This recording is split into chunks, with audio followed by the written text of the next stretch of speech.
the Son. With you I am well pleased. The Gospel of the Lord. Praise to you, Lord Jesus Christ. You fill the whole world.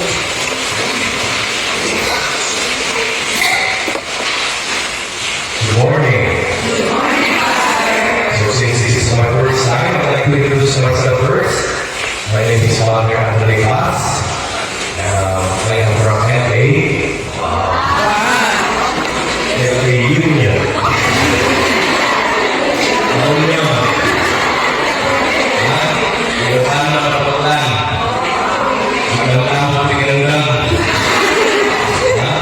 So, anyway.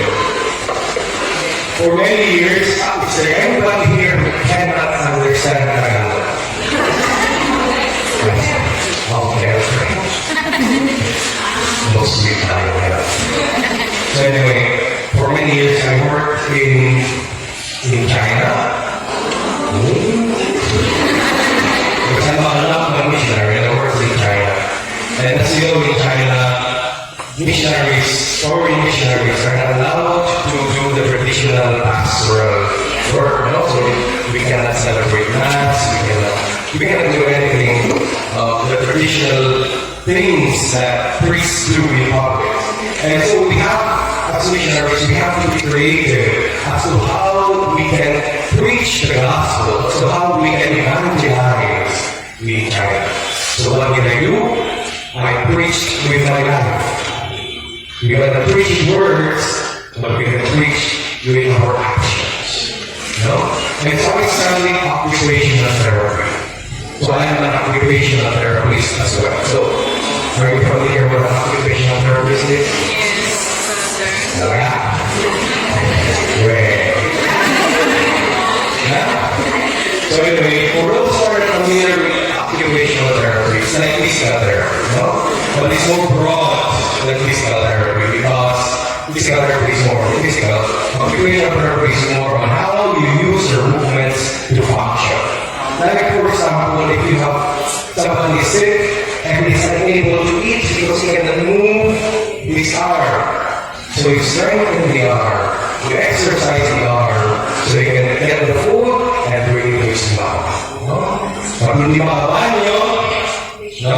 Tuturuan mo paano makabanyo ako kung makablish ang pagbanyo. No? So that is like kamaksanan or anything like that. So when I went back to China after my studies, I worked as an occupational therapist for children. I was with pediatric occupational therapy.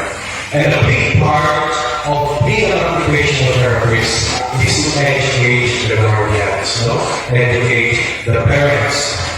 And how do you educate them?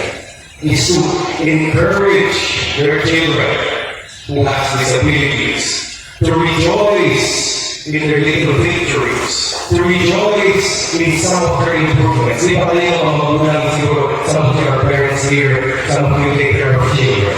And when your child, when your ward is doing something good, is improving a little bit, di ba?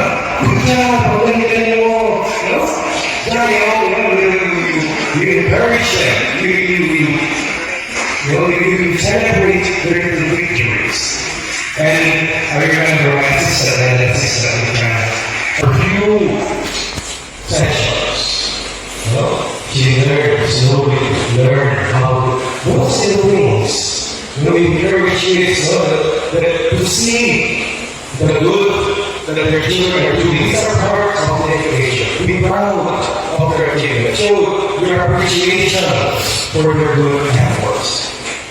And this reminds me of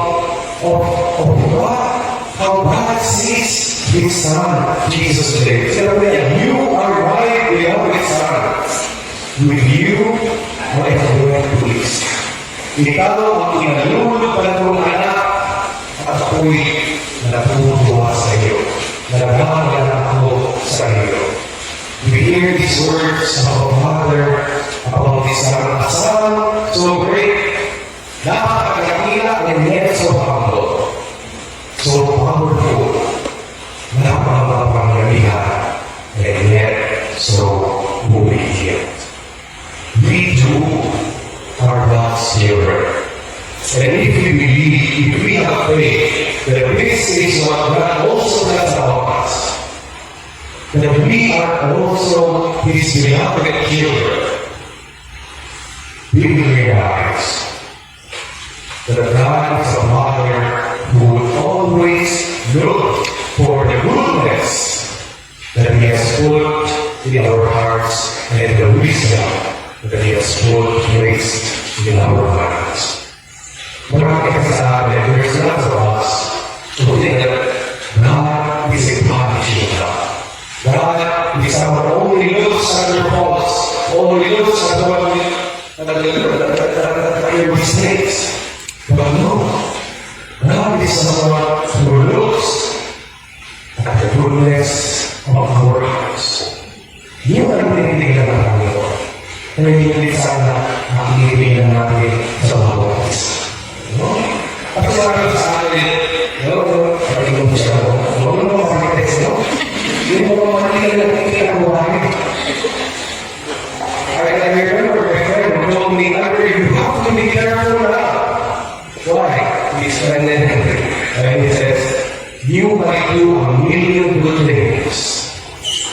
But if you make one mistake, that's the one that people will remember. But that's not how God works. God looks for the one good deed that you do, regardless of the million mistakes that you make. Because that's how God loves us. Amen? Amen. So, there is nothing, and there is no one so bad that God created. Lahat tayo, we are created in His image and in His likeness. So if God is good, we too are good. Only good things come from God. The good things we do, and the good things that we give, are the fruits of His goodness and His greatness. Sabihin mo sa mga kanilang, you are God's beloved child.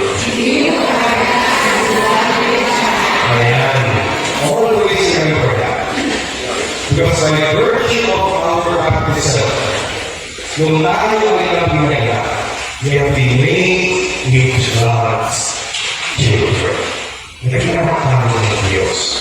That's why baptism is a nagkinamak sa atin sa Biblia sa tulog na naman. It's something that you do so that you have a document to show that you're baptized, because it's a document in the Philippines, you can use some original certificate, you so submit for employment or whatever. So that's what people do. I remember in our place in LA, no? Hindi ka na yung bata kasi gagawin. So there is a story. I remember this story. There's this parents who went to, I think you heard this story, who went to get their child baptized in LA. And the priest said, so what's the name of your child? Sir, father, sir. No, sir, me, no? Sir. Oh, these are things that and the priest said, well, so what did you name your child, sir? And then the father said, Father, my name is Samuel. And my wife's name is Carla. The father said, ano gusto mo mamigay sa bata? Okay, so no. So, baptism, it's very important. It means to be born again. It means to live as children of God. Yung nagiging natin for baptism, we share in the three ministries of Christ. Ano yung kailangan ng ministries ni Panginoon? King, priest, and prophet. Yeah. King, priest, to serve like a king. To pray as a priest, and to live to witness to the truth, to witness to the gospel So today we are invited to look around us and to see the goodness of the people around you, because they too are children of God. Look at the things that God has given you and teach yourself to appreciate the small and ordinary ways in which love is shown to you, in which care is given to you. Kasi kung lahat tayo, we live as priests, prophets, and kings, we are loving each other, we are serving each other, we are correcting each other when we are wrong. So look at that. Look at those things in themselves. Kung napagalitan ka dahil pagdigas sa ulo, appreciate their concern. Kasi kung patuloy na wala pagdigas sa ulo mo, ginagawa na po na. If others correct you for the wrong you have done, be thankful. Alam ko sakit. Mukurahin natin sa likod nila. Protect them anyway. If people appreciate you for the good things you do, own it and be grateful. Because for us, Filipinos, ang akin natin, no? Kung sa'yo mga pamakat. Pag may gawang mabuti, hindi ako. Pero sa lubog, tungo rin puso. Be grateful. Yeah. In occupational therapy, that's what it is, to acknowledge and identify the good act of the child. Kasi kahit gaano pagaling na nagawa ng bata basta mabuti. Malaking bagay. And you can encourage her to develop and then share such quality. Ang dami ng sinasabi. But today is the last day of the Christmas season. And at Christmas, we celebrate the goodness and the love of God for us. Diba? Na ang Diyos ay nagkagawang tao upang maging kagaya natin, upang makaisa siya sa atin, upang meron tayong kapuwang sa ating buhay. God is Emmanuel. God is with us. So, tuloy mo sa atin mo, God is with you. Ayan. So let us acknowledge the goodness of each one of us. Amen. Kaya makasulit yung katabi mo. Nasa kanya pa rin ang Diyos. Hindi lang naiibabaw. No? But, we should not compare each other's achievements. No? But just count. We do not count the failures of others. Instead, you have to remember that each person is gifted differently. Lahat tayo may kanya-kanyang galing. Lahat tayo may kanya-kanyang kakayahan. Lahat tayo may kanya-kanyang kalalimuhan. May kanya-kanyang pwedeng iapa sa lipunan. So appreciate the little things that others do. And your appreciation can inspire them to continue doing good. Kasi kung na-appreciate natin, sinasabi natin, uy, masarap mo itong hindi. No? Diba? Ito ko yung puso, sabi yung pinto. Diba? So, next time, ano naman? Pinto na naman. No? Pero hindi na po. So, my dear sisters and brothers, as we celebrate Christ's baptism today, so let us remember our own baptism. For we became God's children.